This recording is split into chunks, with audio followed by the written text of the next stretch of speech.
civilizações do espaço, visitando o planeta Terra.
Episódio na fazenda Santa Filomena.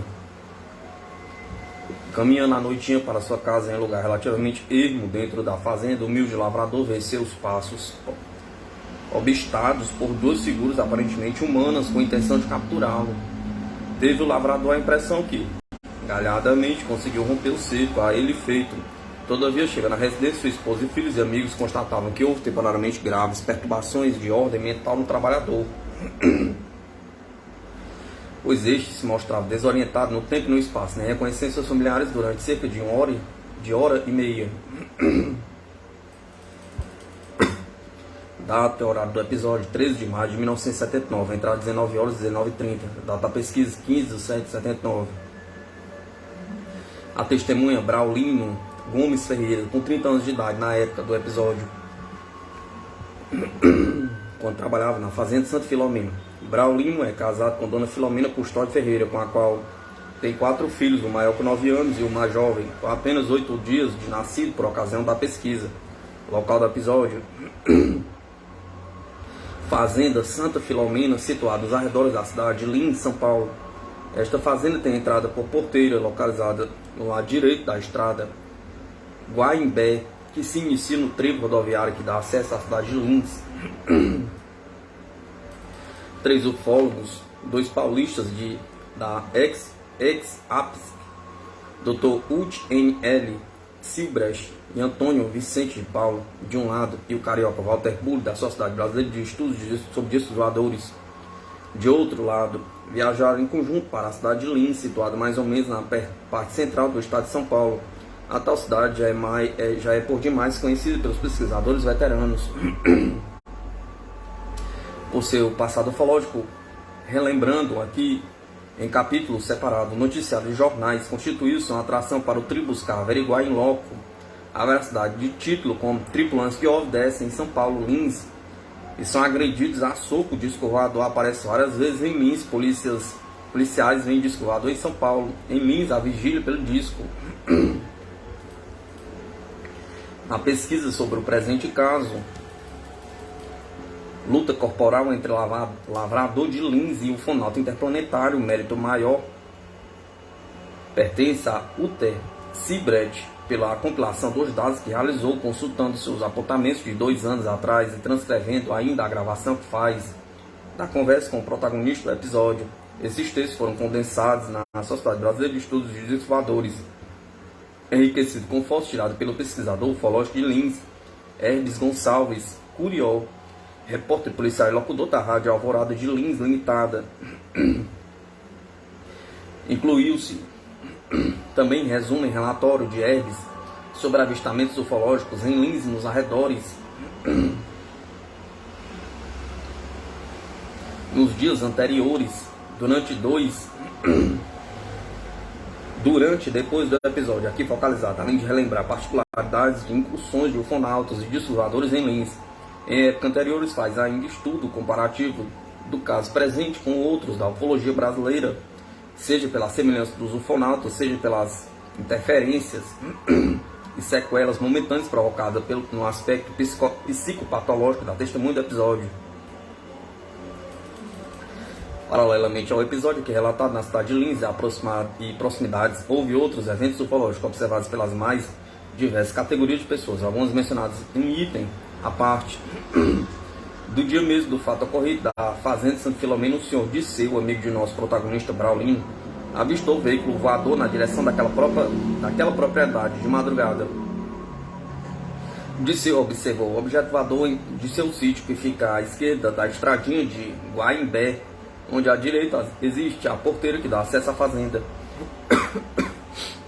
Aliás, nesta data, domingo, Dia das Mães, pela manhã, Disseu havia levado seu amigo Braulino até a cidade, deixando na casa do irmão deste. À noitinha, pelas 19 horas, perto da porteira da fazenda Santo Filomeno, mais uma vez, os caminhos de Disseu e Braulino se cruzaram. Braulino estava então de volta da casa do irmão e dirigia-se à sua residência nos terrenos da fazenda, ignorando ainda o caso do qual seria protagonista mais tarde. Aproximadamente 1 quilômetro após a porteira passa o caminho para a sede da fazenda, sobre pequena elevação e à esquerda da primeira das casas, onde mora Orlando Vicente de Almeida, também empregado à propriedade. Contornando, entretanto, a casa de Orlando pela direita, o trilho continua a serpentear pelo gramado e algumas vezes centenas de metros. Lá, a segunda das casas, situada também sob pequena elevação, ali é a residência de Braulino. No dia 15/7 de 79, e a hora da pesquisa, surgiu um quid pro quo com a chegada dos ufólogos à casa de Braulino. É que ele não queria responder acerca do episódio que viveram, porquanto teria sido desautorizado a esse respeito pelo repórter da estação de rádio local. A custo de perseverança e poder de persuasão de Uti Sibrecht, auxiliada por Orlando, que foram chamados para acalmar os vizinhos. Finalmente, Braulino concordou em responder a todas as perguntas da equipe de ufólogos. Uma vez que a pesquisa havia recebido excelente cooperação da parte do speaker da rádio, durante esse bom raporte, esqueceu-se de indagar-lhe as razões de suas desconfianças com relação à credibilidade do episódio de Braulino. Entretanto, nossas cartas posteriores indagando a esse respeito ficaram sem respostas.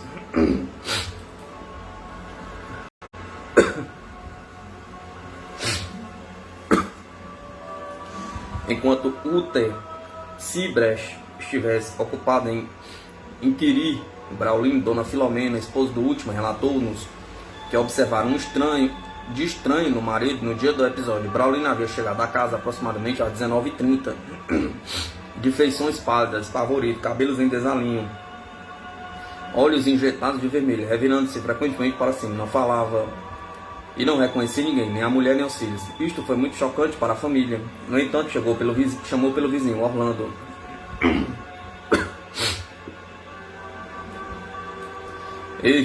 A chegada também não foi reconhecida por Braulino. Quando alguém dentro de casa ligou o aparelho de televisão apavorado, Braulino saiu porta afora, só retornando depois de o televisor ter sido desligado. Mesmo assim, sentado à mesa depois, desconfiado, virou as costas para o aparelho. Mais tarde ele foi sentar-se no chão, quando alguém procurou ligar para a polícia através do telefone das proximidades, a fim de pedir auxílio ou um conselho para o caso de Braulino. Naquela hora o aparelho não estava funcionando. Assim, Braulino levou 1h30 para finalmente chegar a reconhecer seus familiares. Ao todo levou 2 horas para distinguir seu vizinho Orlando.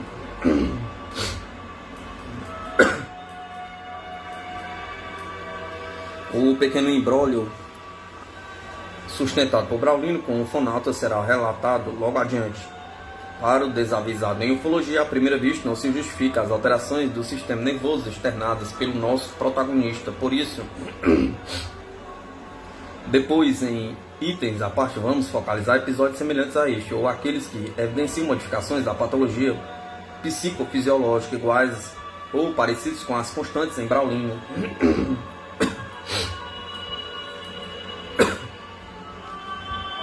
Mais tarde, já mais calmo,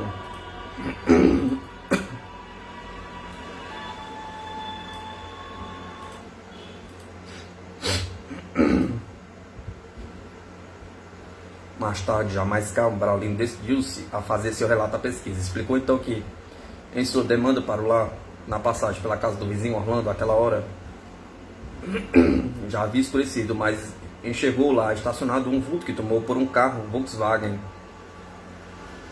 em frente à casa de Orlando. No passado, vez por outra, isto já havia acontecido. Uma barra recurvada de brilho acentuado na frente do vulto foi identificado por Braulino como sendo um para-choque de boa niquelagem e resplandecente no escuro, quando duas figuras humanas com a mesma estatura do protagonista, aproximadamente 1,65 m a 1,70 m, destacaram-se no vulto. Braulino pensou que se tratava do filho de Orlando e um amigo deste, talvez possuidor do Volks. Acreditando que os dois quisessem cumprimentá-lo, Braulino estancou na crença de que se iniciaria o que no domingo é uma conversinha, coisa social, amena e bem-vinda para um rude, solitário trabalhador da fazenda.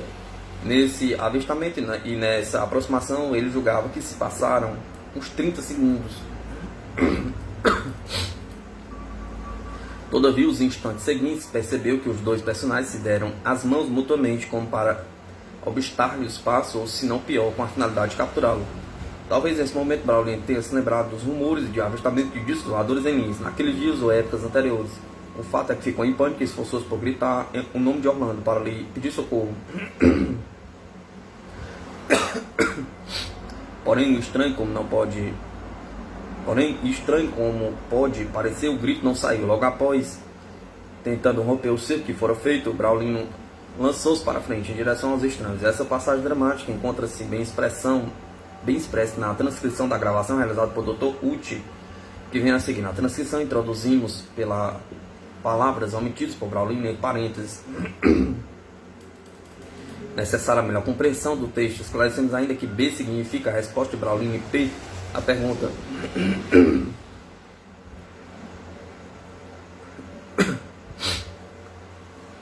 Acontece que eles queriam me pegar, mas dei um murro num deles. Pergunta: e daí, caiu no chão o cara? Resposta: não caiu. Sei lá onde que pegou este meu golpe, não sei que jeito que é. Também daí não vi mais nada. Em seguida, as palavras de Braulino, ao relatar essa situação, caracterizaram que, na verdade, ele já estava no domínio normal de suas faculdades mentais. Pergunta: você correu? Resposta: aí eu corri, acho que corri, sei lá, eu corri mesmo. Pergunta: você perdeu a mente assim? Resposta: eu perdi a mente na hora, perdi porque eu vim aqui dentro de minha casa. E dizia depois que falei bobagem, não sei que lá. Depois minha mulher, conforme soube, mandou chamar o vizinho Orlando, que veio me socorrer aí, aqui do jeito que eu cheguei. Mais tarde, naquela noite, Braulino alimentou-se normalmente. Todavia, seu sono foi intranquilo, pois mexia-se muito na cama, conforme sua mulher observou para a pesquisa. No dia seguinte, de manhã, Braulino foi normalmente para o trabalho. Entretanto, à noite, após o jantar, já não ousava mais sair da casa durante umas 3 noites a contar da data do episódio.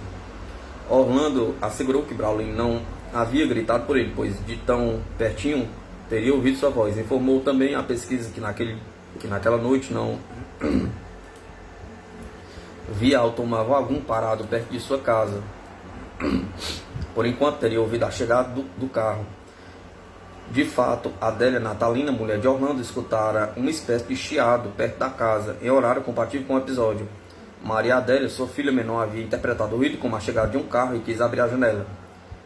No interior do país, nas casas de tipo simples, em vez de janela com vidros, existem tabuinhas de madeira movimentando-se por dobradiças. Orlando não permitiu que ela abrisse a janela. Na ocasião, uma outra filha teria dito: pai, aí tem uma estrela, pai, é estrela. Além disso, conforme relatou de maneira sucinta a pesquisa, a mulher de Braulino Filomeno, no dia do episódio, aproximadamente meia hora antes da chegada do marido, e assim às 19 horas, teria observado o objeto voador na direção da casa do vizinho Orlando. outros relatos sobre voos de discos voadores na vizinhança do local, no episódio e nos arredores da cidade de Linz. E Orlando, vizinho de Braulino, que relata fato ocorrido com sua mulher 3 dias após o episódio, em 16 de maio de 1979, uma quarta-feira, era por volta das 22 horas, e Orlando já se encontrava deitado, dormindo. Neste momento, a sala da casa teria ficado iluminada por forte clarão de tonalidade vermelha. No mesmo instante, a imagem da tela da televisão desapareceu. Assustada, a dona Adélia Natalina desligou rapidamente o aparelho e foi também deitar-se para dormir.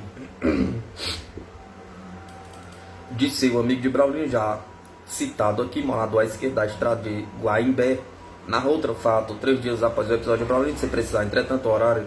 Ele também viu um objeto em forma de prato de sopa na direção da fazenda Santa Filomena. Todavia, enquanto procurava pela esposa para mostrar-lhe o aparelho, este distanciou-se. Em 14 de maio de 1979, segunda-feira, dia seguinte ao episódio de Braulino, ocorreu outro avistamento de disco voador em Linz.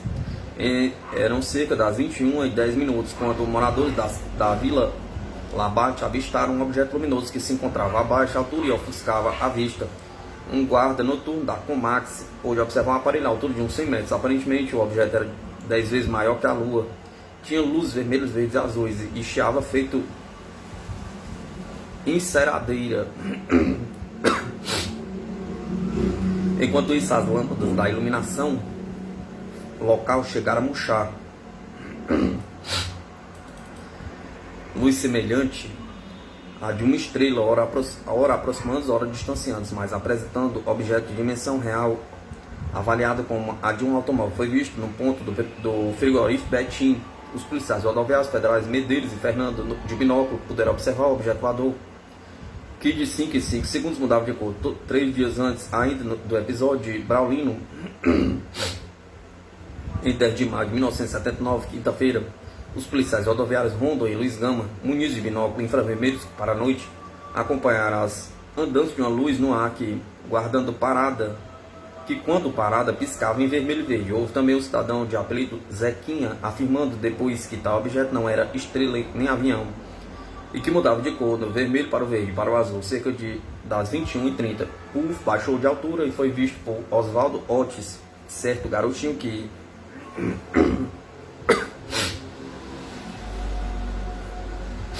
o estava vendo de perto, confundiu com um balão de cores rosa e azul, prestes a aterrissar, e foi perseguido, correndo atrás dele. Entretanto, assustou-se e perdeu passageiramente a fala quando o súbito clarão emitido pelo objeto varreu o local onde se encontrava o tal menino com sua família.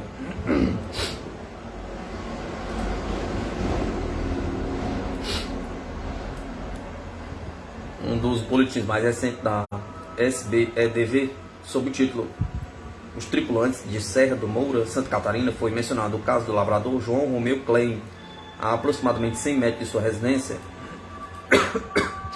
para onde se dirigia. Klein foi sobrevoado por um disco voador que deixou aterrissar 3 tripulantes ao longo de um cone luminoso. Os 3 que, interceptando os passos do lavrador, postaram-se à sua frente, entrelaçados entre si pelas mãos. Enquanto isso, o disco voador havia se deslocado, ficando atrás às costas de Klein, pairando a pequena altura sobre a estrada.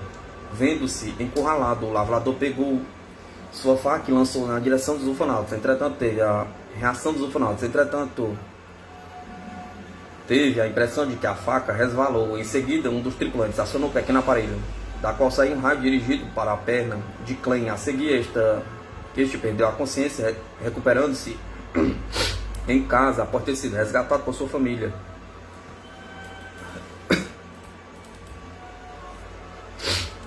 Outro caso apresentado pelo mesmo boletim foi apresentado sob o título Os Brigões Extraterrestres de Pirassununga.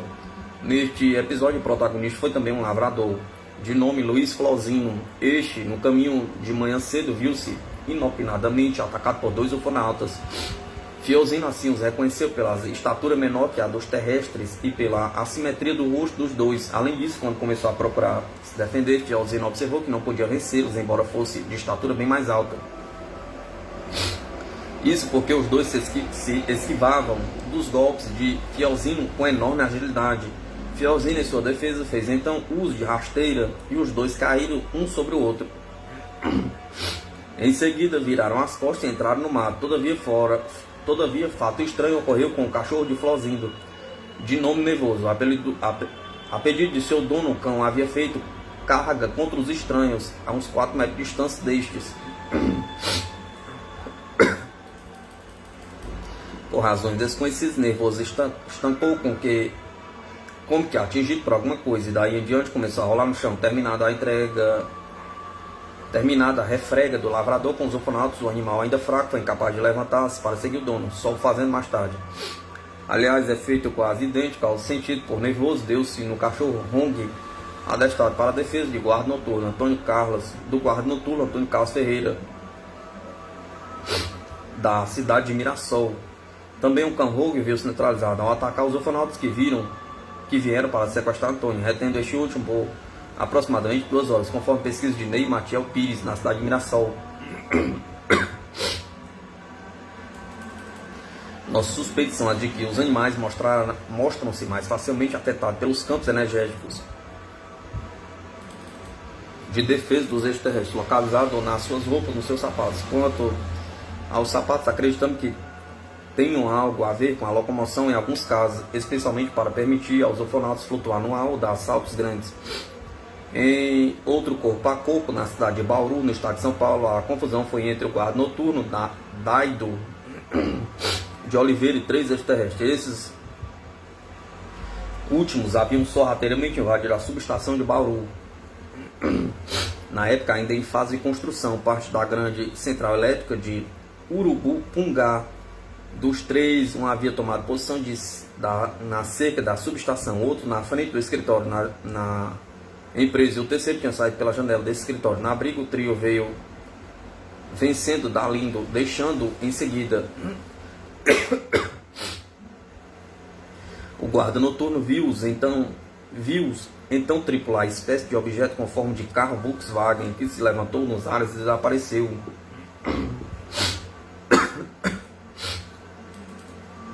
O passado ufológico da cidade de Lins. Mais adiante citaremos os casos de encontro com extraterrestre de um atendente de sanatório para tuberculose em Lins e de um tratorista da prefeitura desta cidade. Ambos os contatos deram-se durante a onda de sobrevoos por discos voadores no Brasil durante 24 meses, de janeiro de 1968 a dezembro de 1969, quando os jornais da pesquisa evidenciaram ao todo aproximadamente 142 casos, desde 52 ocorreram no estado de São Paulo, com a porcentagem assim de 36%. Em 23 casos, a cidade de Lins teve quase metade de todo o estado e 15% do país. Uma referência no boletim da SBEDV com relação à pesquisa local de Lins, pela Última Hora de São Paulo, dizia que durante 13 dias e 13 noites, os repórteres Josué Duarte e Vilmar Rodrigues estiveram fazendo reportagens fotográficas noturnas, quando Lins estaria no centro de passagem dos discos. Destaque maior adquire a importância de Lins, sabendo que quase 10 anos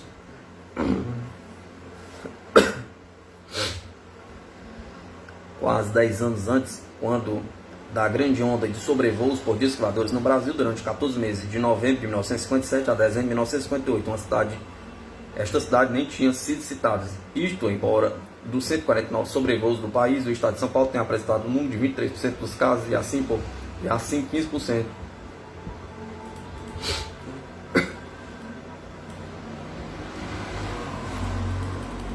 Estranhos fenômenos físicos provocados por discos voadores, a abolição de ruídos.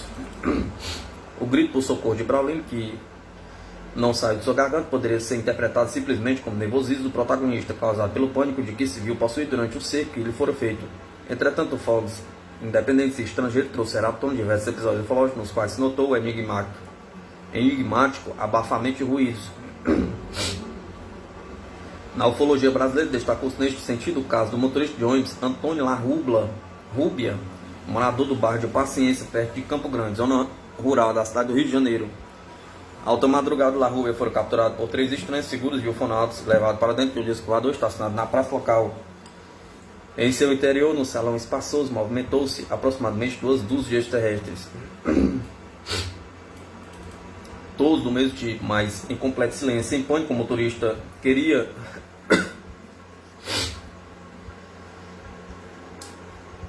interpelar seus captores sobre a razão do seu aprisionamento, mas ele mesmo não ouviu o som de sua voz. Só depois de repetidamente fazer esforço extremo é que finalmente o som saiu da boca de La Rubia em formato de grito. O grito teve o efeito de um furacão, pois no meio do instante todos os tripulantes presentes naquele salão viram-se derrubados e prostrados e nivelados ao chão, só se levantando devagar e paulatinamente em seguida.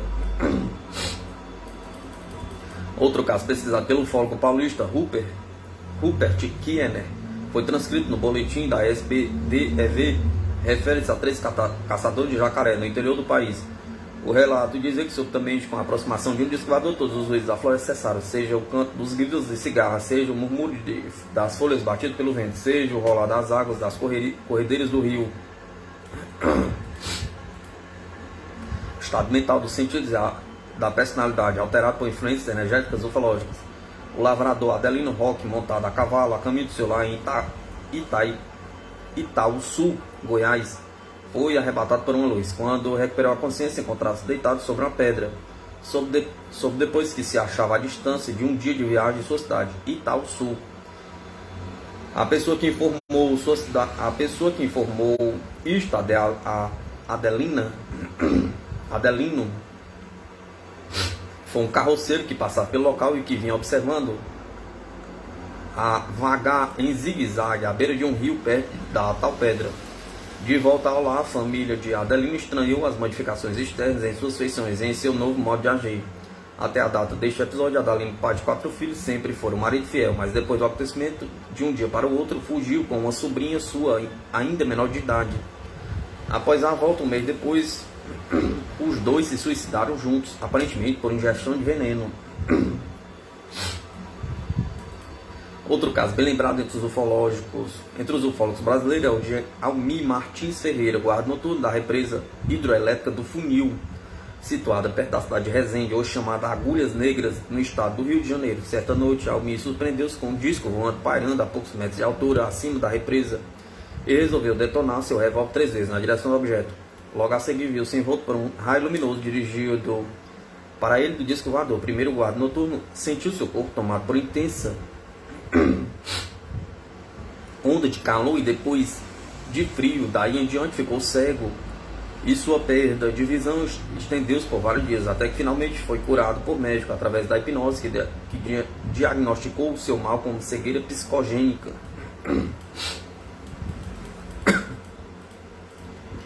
Um outro episódio ufológico observou-se palidez em comum nas faces da testemunha Samuel Faria, na ocasião estudante ainda.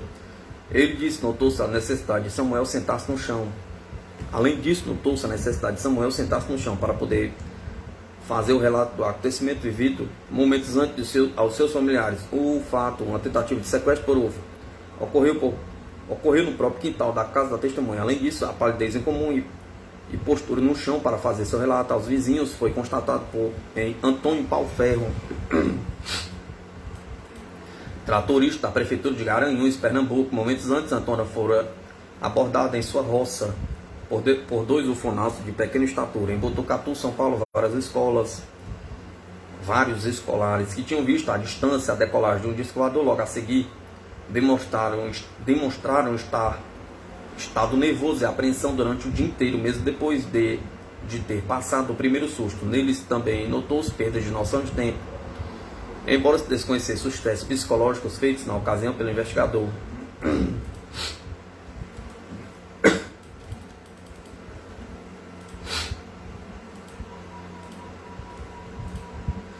Uma testemunha gaúcha que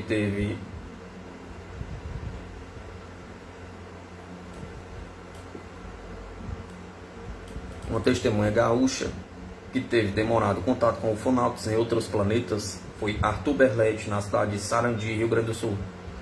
É ele quem dá uma explicação para a possível porta de entrada em nosso corpo para algumas dessas energias que influenciam o nosso sistema nervoso central. Quando Berletti questionou seu Cícero naquele planeta sobre a maneira como conseguia adormecê-la à vontade, instantaneamente, e sempre que o quisesse, a resposta do interplanetário foi esta interpelação, abre aspas, não se recorda de ter olhado para o círculo luminoso acima do seu leito ao deitar, fecha aspas, perguntou. E prosseguindo com a explicação, o extraterrestre afirmou, Esta luz requereu muitos anos de estudos de nossos cientistas para descobrir o meio de dominar o cérebro e os órgãos que provocam e repelem o sono. Dessa maneira, poderemos deduzir que algumas das energias ufológicas aqui citadas sejam absorvidas pela nossa visão e, para produzir efeitos, se encaminham ao longo do nervo óptico até atingir áreas vitais do nosso sistema central. Finalmente, ainda para exemplificar, vamos relembrar outros casos ufológicos acontecidos em Linz durante a onda de sobrevoo de 1968. Assim, 21 anos antes do episódio de Brownsville, em 1979, apresentamos para nossa casuística 2 casos de contato com ufonautas ocorridos naquela época, já mencionados aqui. Trata-se dos episódios da atendente do sanatório de Linz, Maria José Sintra, e do tratorista da prefeitura desta cidade, Turíbio Pereira. Aproximadamente às 6 horas da manhã, Turíbio verificava o óleo do cárter de seu trator estacionado na periferia da cidade, em frente a um paredão de terra que deveria ser rebaixado. E para seu espanto, o tratorista descobriu 4 pessoas de baixa estatura e esquisita roupagem, sentadas ou de pé sobre engenho suspenso a poucos centímetros acima do solo, o qual, encostado ao trator do outro lado, não foram percebidos logo por Turíbio. Aparentemente, essa gente estava ocupada em examinar a terra e a máquina no local. Enquanto os personagens calmamente completavam seu trabalho, Turíbio esboçou gestos de fuga, mas instantaneamente foi imobilizado por um raio luminoso dirigido para seu peito, saído de um engenho seguro por um dos ufonautas.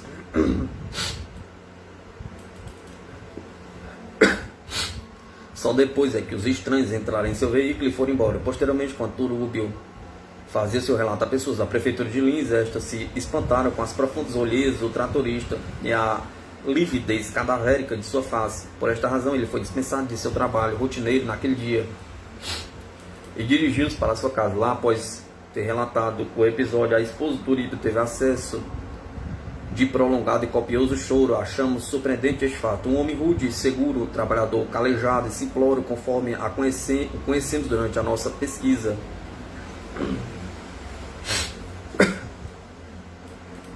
No episódio de Brownsville, este sofreu coação psicológica da parte do SPIC da rádio de Linz, talvez com efeito de intimidação e de silenciar ou desencorajar outras testemunhas de virem a público com casos iguais ou de natureza semelhante. Talvez isso tenha acontecido também com Turíbio, porque a pedido de autoridades do Ministério da Aeronáutica, este tratorista foi confinado a isolamento durante 3 dias numa fazenda perto da cidade pelo delegado da polícia de Linz. Ainda com respeito às estranhas roupagens dos ufonautas observados por Turíbio, vestidos à moda da Roma antiga, com túnicas de azul brilhante, estas ondulavam, embora no momento não se percebesse qualquer brisa. Isto sugere que a ondulação tivesse algo a ver com campos energéticos presentes, talvez com o papel de defesa pessoal dessa gente, que a seu modo pudessem ser constituídas influências sobre o estado mental de Brownsville, caso os extraterrestres com as quais se bateu estivessem usando roupagem de efeito semelhante.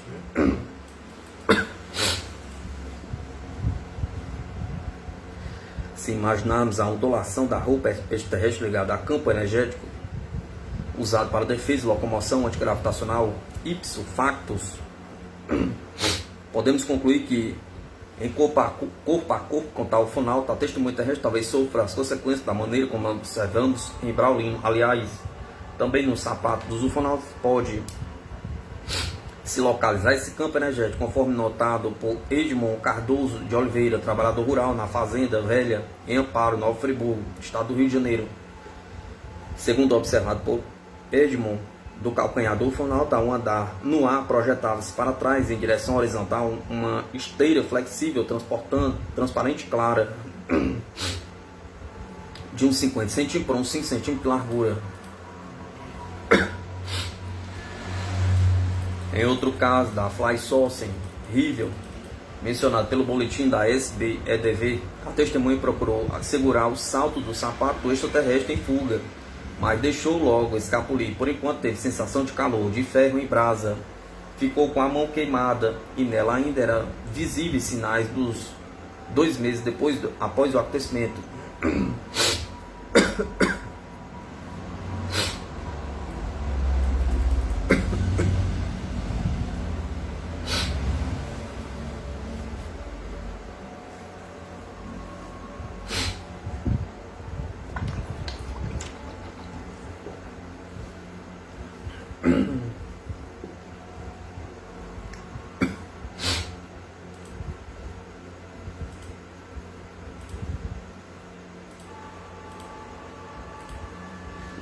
No outro episódio de Lins, 1968, o de Maria José Sintra, neste caso, aquela atendente do sanatório, quase até o fim, não se deu conta de estar na presença de pessoa extraterrestre, tão idêntico às terrestres eram as suas feições e o seu jeito de vestir. Maria José não reparou no fato de a estranha ter chegado muito cedo ao sanatório, costume, aliás, observado em pessoas que vinham de longe em demanda de socorro médico. Não estranhou também quando a visitante pediu, com gestos, que ela enchesse de água uma vasilha de rara beleza.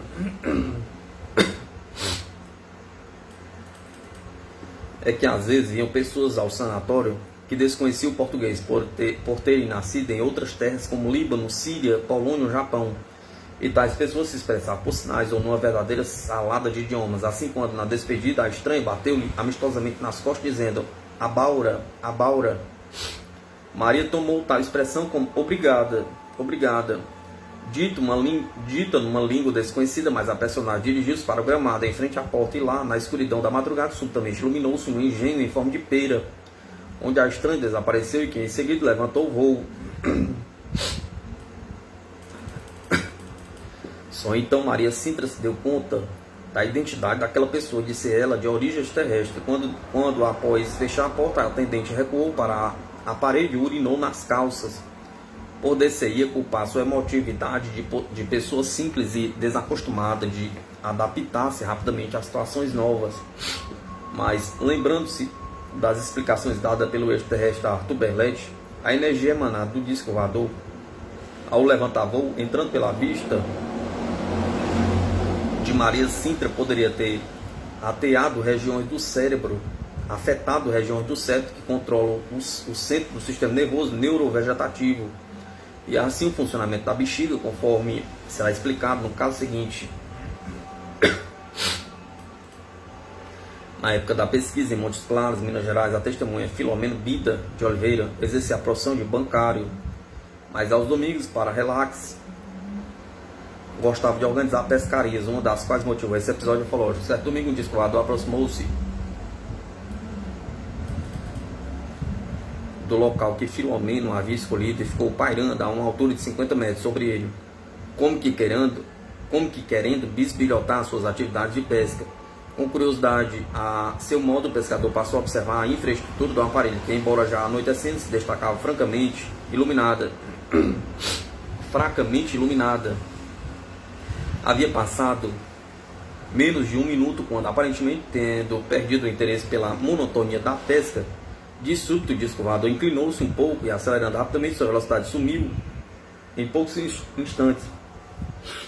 Tranquilo e seguro de suas emoções, Filomeno analisara com frieza as reações de seu corpo sucedendo com a aceleração do UFO. Havia sentido dormência pelo corpo, pulsação acelerada do coração durante minutos, em seguida a emissão involuntária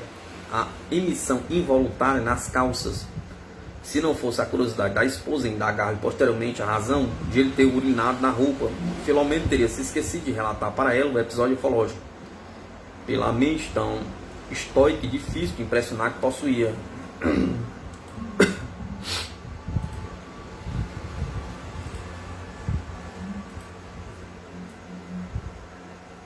Caso de neutralização da gravidade.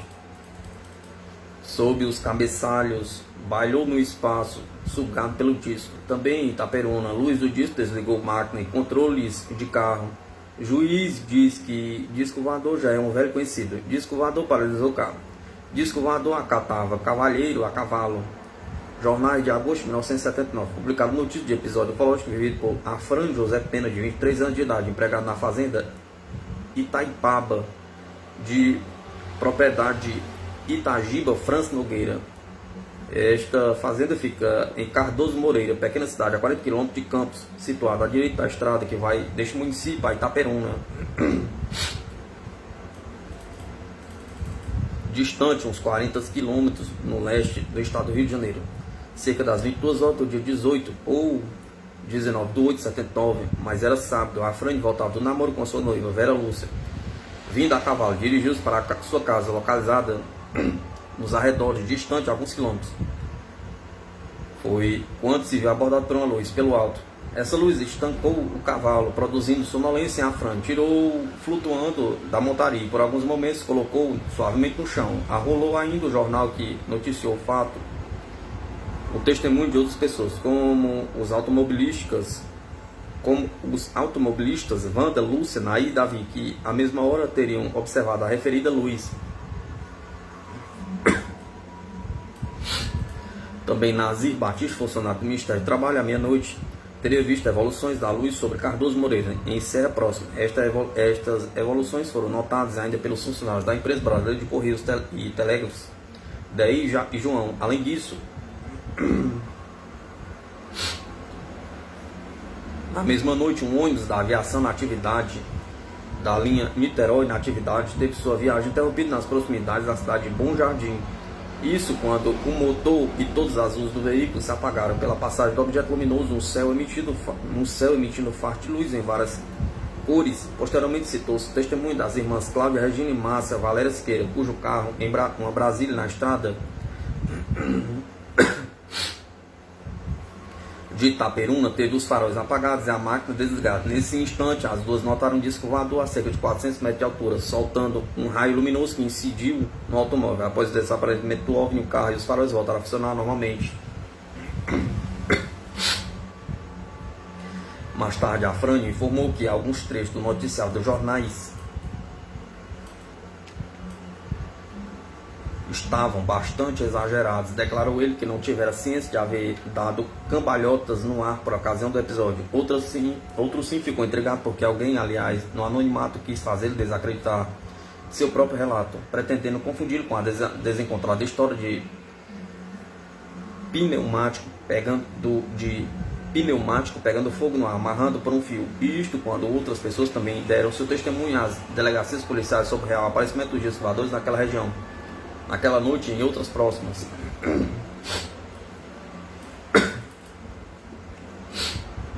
Em 8 de 9 de 79, e assim cerca de 3 semanas após a ocorrência, visitamos Afrânio em sua casa. A residência fica à direita da estrada para Itaperuna, aproximadamente 4 km do centro da pequena cidade de Cardoso Moreira, e ainda a 3 km do nível do cruzamento da estrada de ferro, perto da qual aconteceu o episódio.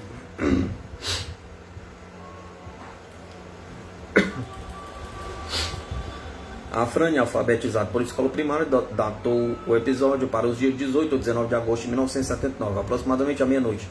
Montado em seu cavalo veloz de espora, trajando camisa, sapatos e calça esporte com cinto e facão, ele trotava na beira direita ao longo da estrada de asfalto em direção à moradia de sua família, composta dos pais e dos 3 irmãos, a Luiz, Antônio e Aguinaldo.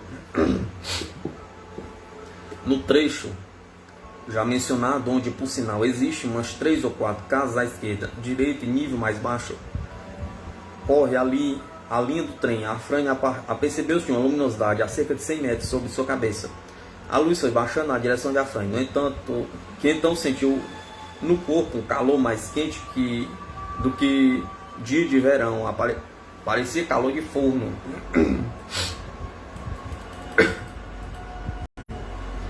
Nesse momento o calor parou. Acostumado a cavalgar desde a infância, com 1,70 m de altura e 70 kg de peso, o estranho é que Afrânio perdia o governo sobre sua montaria, os músculos de suas pernas necessário para se segurar e dirigir o cavalo começaram a relaxar-se. Nos 5 segundos seguintes, Afrânio percebeu que seu próprio corpo ficou leve e deixou o dorso do animal para começar a subir. Nesse instante, Afrânio acha que perdeu sua consciência. Só se lembra de quando, mesmo de olhos fechados, notou que estava sendo deixado no chão, mas de maneira muito suave. Ao conseguir recuperar completamente a consciência, observou que tinha sido transportado do lado direito da rua para o lado esquerdo, uma distância de 25 a 30 metros. Achava-se agora atrás da cerca da estrada, dentro do esboço de uma pequena construção, alicerces para um chiqueiro.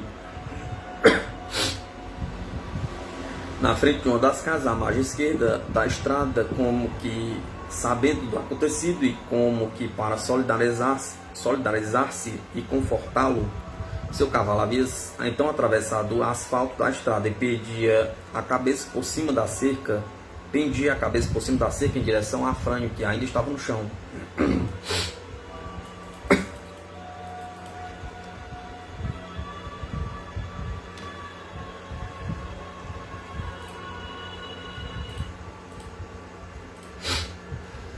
Embora seja muito utilizado durante o dia, a essas avançadas horas da noite, o tráfego rareia bastante nessa estrada. Dessa maneira, pode-se imaginar que, naquele momento, o cavalo de Afrânio teve boa chance de atravessá-la incólume. Haviam cachorros latindo por perto de Afrânio. Mesmo assim, ele continuou instalado no chão por uns 3 ou 4 minutos, enquanto gritava por socorro. Finalmente, um dos moradores do local, Davi, veio do outro lado da estrada, distante uns 20 metros.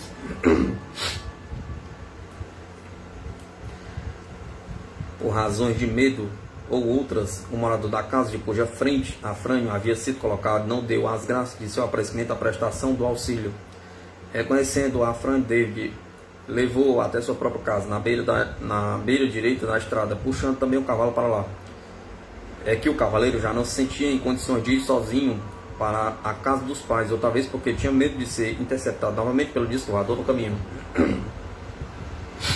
Segundo lhe foi relatado por David e depois por outras pessoas, Afrânio estava com as feições pálidas. Assim, primeiro, ele ficou sentado no banco na casa de David, depois sentou-se na beira da estrada por 1h30, à espera de que acabasse o baile do clube local, sociedade cardocense, pois sabia que seu irmão Aloysio voltaria de lá. Isso só aconteceu às 4 horas da manhã, e assim houve uma espera de 4 horas. Os dois irmãos levaram uns 20 minutos para chegar à sua casa. Naquela madrugada, Afrânio não dormiu mais, só fazendo na noite seguinte, um domingo. Durante o dia permaneceu nervoso, pensativo. Em sua pele havia manchas vermelhas circulares de uns 3 centímetros, mas no dia seguinte elas desapareceram. Naquele dia o cavalo veloz não foi pastar e ainda durante 2 dias ficou triste, com a cabeça baixa, parado, deixada no chão. Ao examinarmos com o magnetrômetro Pierre Jacquet, com escala até 50 gausos, naquela ocasião havíamos emprestado para o terceiro nosso magnetrômetro de sensibilidade maior, com escala de 5 gausos. As peças metálicas de Afrânio levavam consigo naquela noite. Percebemos que das esporas só a roseta era de aço e acusou magnetismo de 4 a 5 graus aproximadamente. O facão, que no momento do episódio estava pendurado no corpo de Afrânio, apresentou magnetismo idêntico ao da roseta. As rosetas das esporas e os facões de amigos e de alguns dos irmãos de Afrânio, seus 3 irmãos são Aguinaldo, Antônio e Aloysio, presentes na hora de nossa pesquisa, não acusaram magnetismo algum.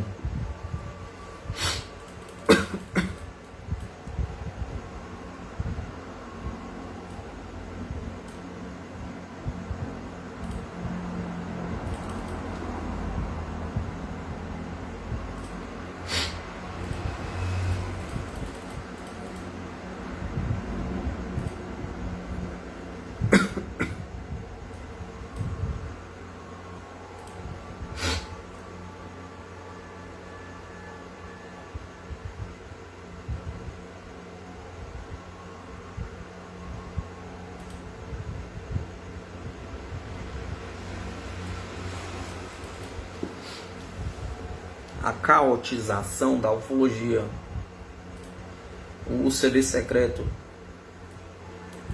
Os serviços secretos estão atualmente entrando em grau máximo de alarme. A CIA quintuplicou ações secretas desde que Reagan assumiu. Espião age como empresário. As bases da ação do espião foram sofisticadas, e isto por se deteriorarem constantemente os compromissos intrínsecos desta nossa desalmada sociedade materialista de opulência e consumo. E conforme se sabe, o corpo mesmo de uma sociedade materialista sem alma significa morte, passando primeiro pela deteriorização e depois terminada na decomposição. Esta decomposição foi por nós há anos previsto nesse boletim, está no presente manifestando-se numa crescente caotização da sociedade humana. Por conseguinte, também na ufologia, em ênfase não mais ficou com a pesquisa que seria a alma, a mola movedora espiritual. A julgar pelas notícias jornalísticas nos encontros ufológicos, a tendência é de deixar as dicas por conta da política. No caso específico do simpósio de Santos, São Paulo, de 24 e 26 de maio de 1985, dizia seus organizadores que mantém contato de informação com forças armadas de vários países, porque é obrigação dos serviços militares a investigação ufológica. E segundo o jornal A Tribuna de Santos, este simpósio foi assistido pelo Centro de Pesquisas Ufológicas, Centro de Estudos Aeroespaciais, Centro de Pesquisa de Dissuadores, Academia Brasileira de Paraciência e outro certame no Congresso Brasileiro de Ufologia Científico, realizado no 24 e 28 de junho de 1985 em Curitiba. Foram convidadas autoridades militares, científicas e religiosas como se estas estivessem interessadas na pesquisa ufológica aberta ou tivessem publicado eventuais pesquisas. Perdoe-nos. Em 1955, no início da ufologia moderna, com permissão da autoridades eclesiásticas alemães, foi editado um pequeno livrinho de conceito filosófico religioso, reforçado por relato de comerciário português César Cardoso. No seu relato, Cardoso deu conta de como, com mais de 3 companheiros excursionistas em férias nas montanhas de Portugal, presenciaram nas proximidades a aterrissagem de disco voador, do qual saltaram 2 pessoas de aspecto perfeitamente humano, embora estes se dirigissem com sinais insistentes para os excursionistas para entrar no disco, para que estes eventualmente encetarem passeios. Os portugueses recusaram tal oferecimento. Os editores eclesiásticos deram toda a credibilidade ao relato de Cardoso, por este ter tido como um dos companheiros digno padre a ser tomado a sério. Todavia, louvamos a recente abertura ufológica em dizer... Todavia, louvamos o recente alerta ufológico em dizer um basta as difamações de provas materiais e objetivos da presença entre nós, os extraterrestres, como, por exemplo, fotos de suas naves.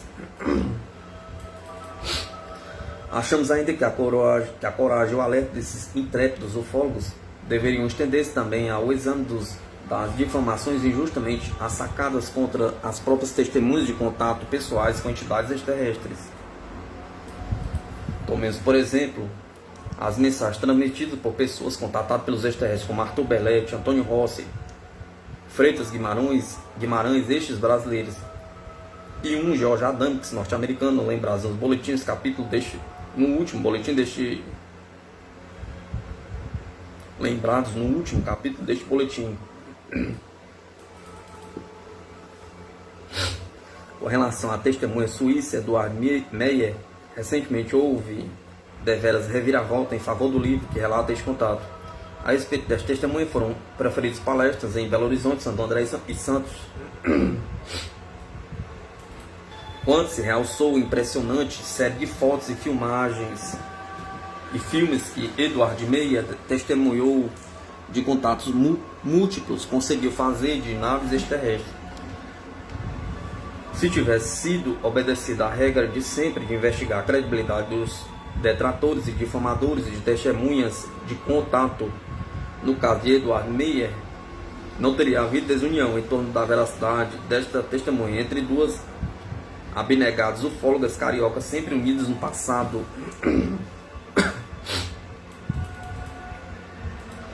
Talvez seguindo um moto, a união faz a força, as duas, pela conjugação de seus meios, consigam uma edição em português do excelente livro sobre o caso de Eduard Meyer. Outro sim, o que nos anima é que ainda existe gente alerta como repórteres que inteligentemente, em poucos momentos, consegue aprender matéria como a ufologia, campo completamente novo para eles. Foi o caso de Valéria Rodrigues, em reportagem sobre o livro branco dos discos voadores, no jornal Tribuna da Imprensa do Rio de Janeiro. Assim foi a Sais Alvissareira, a recente notícia da edição pela editora Vozes, do livro assim mencionado, o caso de Mirassol, pesquisado por Ney Matiel Pires, e relatado neste livro. E no último boletim, tem no presente boletim a difusão do episódio do contato mais recente. Todavia, conforme previsto, a doação dos lucros deste livro foi feita para a Sociedade Beneficente Casa da Mãe Pobre, que se revelou para nós como algo especialmente gratificante.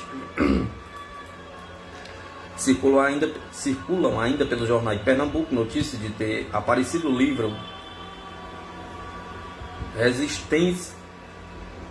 Resistem Paz Extraterrestre, do francês Marines Delwilde, em parceria com Mário Roger Liss, da editora Rocha, sobre contato com extraterrestres, que o primeiro teve desde 1954. Quem sabe os nossos ufólogos pernambucanos resolvem agora surgir em cena com o livro de Delwilde passado para o português?